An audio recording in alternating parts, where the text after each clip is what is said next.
नमस्कार मित्रांनो, लक्ष्मीच्या पावलांनी या मालिकेच्या 24 ऑक्टोबरच्या येणाऱ्या भागामध्ये आपल्याला खूपच जबरदस्त असा ट्विस्ट पाहायला मिळणार आहे. आता त्याच्यामध्ये असे होणार आहे की अद्वैत आणि कला यांनी दोघांनी जोडीने मिळून प्रसाद बनवलेला होता. जेव्हा अद्वैत आणि कला यांनी दोघांनी मिळून प्रसाद बनवलेला असतो तेव्हा आबांना त्यांचा घडलेला एक प्रसंग आठवतो आणि आबांनी त्याच्यावरून खूपच सुंदर असं अद्वैत आणि कला यांच्या दोघांनाही उदाहरण दिलेलं असतं.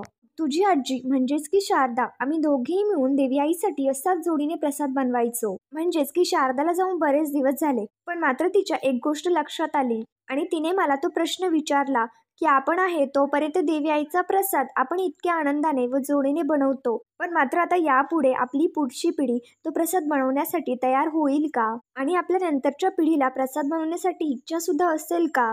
पण मात्र देवी आईच्या मनामध्ये जे काही असतं तर देवी आई ते आपल्याकडून करूनच घेत असते. आबांचं म्हणणं असतं म्हणजेच की आज तुम्ही दोघांनी मिळून जोडीने प्रसाद बनवला आणि हे देवी आईच्याच मनामध्ये असेल, हा आपल्यासाठी खूप मोठा संकेत आहे. आणि देवी आईच तुम्हाला असं वागण्याची बुद्धी देते आणि देवी आईच्या मनाप्रमाणेच तुम्ही वागता. म्हणजेच की आज तुझ्या आजीचं स्वप्न पूर्ण झालं. आता कला आणि अद्वैत यांनी दोघांनी जोडीने मिळून देवी आईसाठी प्रसाद बनवला. हे सगळं पाहता आबा खूपच खुश झालेले असतात आणि खऱ्या अर्थाने त्यांचे ते स्वप्न पूर्ण होते. त्याच्यानंतर आता आजोबा कला आणि अद्वैत यांच्या दोघांनाही म्हणत असतात की तुम्ही अशीच एकमेकांची साथ देत राहा. आता तुमच्या दोघांनाही हसत खेळत आणि असंच संसाराचा गाडा ओढायचा आहे आणि चांदेकरांच्या सर्व रीतिरिवाज या तुम्हालाच पाळायच्या आहेत. पण मात्र कला अद्वैत तुम्ही दोघी एकमेकांची साथ कधी सोडू नका. तुम्ही दोघंही जिथे जोडीने काम करता तिथे ते काम एकदम छान होतं आणि जेव्हा तुमच्या दोघांचे हातभार त्या कामाला लागतात तेव्हा ते काम दुपटीने चांगलं होतं. त्यामुळे तुम्ही जे काही काम करताल ते अगदी जोडीने आणि आनंदाने करा. त्यात कुठलाही असा वाईट हेतू होणार नाही. कला ही आपल्या घरामध्ये लक्ष्मीच्या पावलांनी आलेली सून आहे आणि कला म्हणजे साक्षात आपल्या घरची लक्ष्मी आहे. त्याच्यामुळे आता कधीही तुम्ही कलाचा रागराग करू नका. तिला कायम आनंदाने स्वीकारा. मग आजोबांचं हे बोलणं पाहता कला खूप खुश असते, कारण आजोबांनी कलासाठी असा एक निर्णय घेतलेला असतो. आता आजोबांनी अद्वैतला खूप काही समजावून शेवटी आता त्याचा गाडा हा रुळावरती आणलेलाच असतो. अद्वैत आणि कला यांच्या दोघांच्याही तत्तममच्या या भांडणावरून त्यांच्या दोघांचंही प्रेम आता सुरू होतं. कला सुद्धा खूप खुश असते, कारण अद्वैतला आता कलाच्या आईबाबांविषयी सुद्धा काळजी वाटायला सुरुवात झालेली असते. परंतु आता अद्वैतचा राग असतो तो फक्त कलावरती, कारण अद्वैतचा असा खूप मोठा गैरसमज होतोय की कलाने आपल्याला फसवलंय. कलाला आपल्याबरोबर लग्न करायचं होतं, म्हणूनच तर तिने एवढं मोठं आपल्याबरोबर नाटक केलं. पण मात्र दिनकर जे कलाबद्दलचं सत्य सांगतो त्याच्यावरनं अद्वैतला सुद्धा आता कलाबद्दलच्या प्रेमाची जाणीव होते. अद्वैतला दिनकर बरोबर आणि त्यांच्या फॅमिलीबद्दल अशी सहानुभूती वाटायला लागते. अद्वैतला नक्कीच आपण यांच्यासाठी काहीतरी करावं असं मनापासून वाटत असतं. अद्वैत सुद्धा आता त्यांच्यामध्ये हळूहळू रमायला जाणार असतो. तर मग आता तो आपल्या आई वडिलांची एवढी काळजी घेतोय ते पाहता कला सुद्धा आता अद्वैतला बोलण्यामध्ये जरा कमीपणा घेते आणि या गोष्टीमुळेच तर दोघांमधले भांडणं आता कमी कमी होत जातात. त्याच्यानंतर आता दसऱ्याचा दिवस येतो. अद्वैत आणि कला यांनी दोघांनी मिळून देवी आईसाठी प्रसाद तर बनवलेला असतोच. आता तो प्रसाद ते दोघेही मिळून अख्ख्या कोल्हापूरमध्ये वाटणार असतात, कारण तशीच आजोबांची इच्छा असते. आता त्याच्यानंतर कलाने सर्वांसाठी पासेस खुले करून दिले, म्हणजेच की देवी आईचं दर्शन हे मुक्त करून दिलं. त्याच्यामुळे आता सगळंच कोल्हापूर हे कलाचं कौतुक करत असतं. सगळ्यांचं म्हणणं असतं की कलामुळेच आज हे शक्य झालं. चांदेकरांच्या देवी आईचं दर्शन घेताना मागे पासेस असतात, तर मात्र त्या पासेसमुळे देवी आईचं वर्षानुवर्ष दर्शन मिळत नसे, कारण ते पास गोरगरिबांना कधीच मिळाले नाही. परंतु आपल्या कलाने मात्र सगळ्यांसाठी देवी आईचं दर्शन हे मुक्त करून दिलं. गोरगरिबांना आता देवी आईचं दर्शन घेता येतंय, त्याच्यामुळे आता सगळंच कलाचं कौतुक करत असतात. परंतु आता आबांचं असं स्वप्न असतं की हा प्रसाद प्रत्येक कोल्हापुराच्या घरामध्ये गोरगरिबांना मिळायला हवा. म्हणूनच कला आणि अद्वैत दोघेही जोडीने आता प्रसाद तयार करतात. कला अद्वैत जोडीने सर्वत्र तो प्रसाद सुद्धा वाटतात.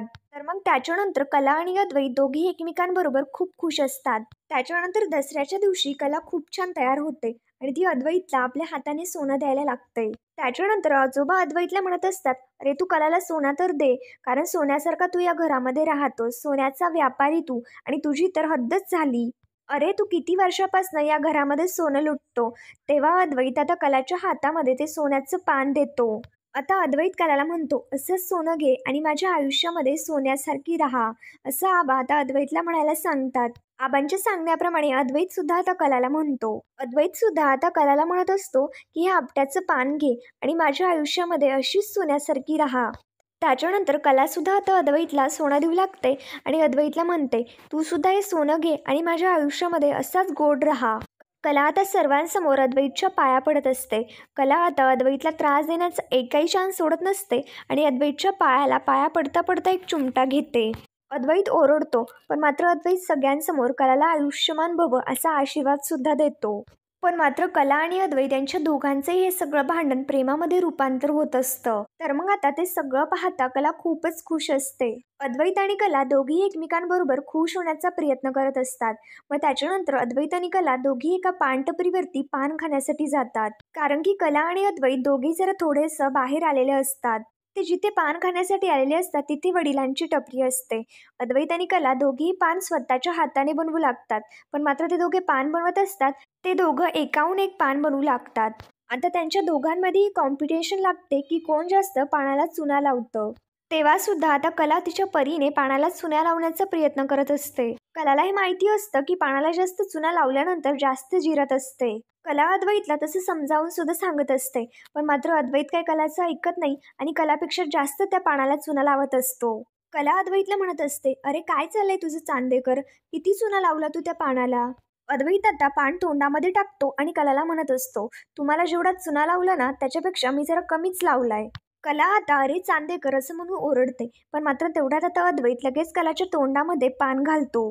अद्वैत म्हणतो, आता तोंड बंद कर खरे. कला म्हणत असते, अरे चांदेकर. याच्यावरती आता अद्वैत म्हणत असतो, अगं अरे नाही खरे. अगं खरे तुझं वागणं आहे ना थोडंही बरं नाहीये. अद्वैतचं हे बोलणं पाहता कला आता गालातल्या गालात लगेच हसायला लागते आणि ती मोठ्याने जोरजोरात हसते. अद्वैत आता मुद्दामच तसं म्हणत असतो की खरे तुझं वागणं नाहीये बरे. तेच म्हणता म्हणता आता अद्वैत पुढे जात असतो आणि तेवढ्यात लगेच अद्वैतला चक्कर यायला सुरुवात होते. कारण अद्वैत त्या पानाला जास्त चुना लावलेला असतो आणि त्याच्यामुळे त्याला थोडा त्रास व्हायला सुरुवात होते. अद्वैत आता पुढे जातो आणि इकडे तिकडे गिरक्या घेत असतो. कला आता अद्वैत करत त्याला सावरत असते. कला आता अद्वैतच्या मागे येते आणि त्याला धरत म्हणते, अरे काय रे चांदेकर, तुझा पंखा ना आता असं फास्ट झालाय. परंतु आता डोक्यामध्ये चक्कर येत असल्या कारणामुळे अद्वैतला तर काही कळायलाच तयार नसतं. कलाला आता खूप मोठा प्रश्न उभा राहतो की याला मी ठिकाण्यावरती आणू तरी कसं. अद्वैत आणि कला यांच्या दोघांचेही तत्तममतचे भांडण आता प्रेमामध्ये होत असते आणि दोघी एकमेकांबरोबर भांडता दोघी एकमेकांच्या प्रेमात कसे पडून जातात ना हे सुद्धा त्यांना कळत नाही. शेवटी दोघं सुद्धा एकमेकांना समजून घेतात आणि दोघं सुद्धा सुखी संसाराला सुरुवात करतात. पण तेव्हा मात्र सरोजला सुद्धा आता काहीच देखवत नसते. सरोज मात्र आता त्यांच्या दोघांनाही कसं वेगळं करायचं याची स्वप्न पाहत असते. परंतु आबा मात्र त्यांच्या दोघांवरती देखील खूप खुश असतात. आबांना तर अशी पूर्ण इच्छा असते की देवी आईच्या संकेतामुळे आणि देवी आईमुळेच हे सगळं शक्य झालं. कारण की अद्वैत कधीही कलाला आपली बायको म्हणून स्वीकारणार नाही असे आजोबांना वाटत होते. पण मात्र देवी आईच्या या भयानक चमत्कारामुळे अद्वैत आणि कला यांच्या दोघांचीही गाडी आता रुळावरती येत असते आणि ते दोघं सुद्धा आता एकमेकांमध्ये मग्न होऊ लागतात. आणि हे आबांच्या लक्षात आल्यानंतर आबा आता कला आणि अद्वैत यांच्या दोघांसाठी एक भयानक आणि मोठा निर्णय घेणार असतात. कारण की आता आबांना व्यवस्थितपणे अद्वैत आणि कला यांच्या दोघांची सुखी संसाराला सुरुवात करून द्यायची असते. सरोज जेव्हा आता मध्ये प्रत्येक क्षणाला तेव्हा तोंड घालत असते तेव्हा आबा आता सरोजचा अपमान करून तिला गप्प बसवत असतात. कला ही कशी श्रेष्ठ आहे आणि कला ही कशी चांगली आहे हेच दरवेळी आता आबा पटवून देण्याचा प्रयत्न करत असतात. या गोष्टीमुळे आता नैनाचा सुद्धा खूपच जळफाट होत असतो. पण मात्र आबांनी ठरवलेलंच असतं की शेवटी कला आणि अद्वैत यांच्या दोघांनाही एकत्र करायचं. आबा आता नैनाचं सुद्धा काहीच चालून देत नाही. पण मात्र शेवटी कला कशी चांगली आहे आणि कला लक्ष्मीच्या पावलांनी तिचा वास या घरामध्ये कसा राहील, तिच्यामुळे आता घराची काय भरभराट होते हे आबांनी आता सगळ्यांसमोर सिद्ध करून दिलेलं असतं. या पान मसाल्याच्या प्रेमावरून कला आणि अद्वैत यांच्या दोघांचे प्रेम आता खूपच छान रंगतं. आता या पाण्याचा रंग कला आणि अद्वैत यांच्या दोघांच्याही प्रेमामध्ये भरत असतो. आता लक्ष्मीच्या पावलांनी या मालिकेमध्ये काय काय होणार हे पाहण्यासाठी आमच्या चॅनलला सबस्क्राईब करत राहा. थँक्यू.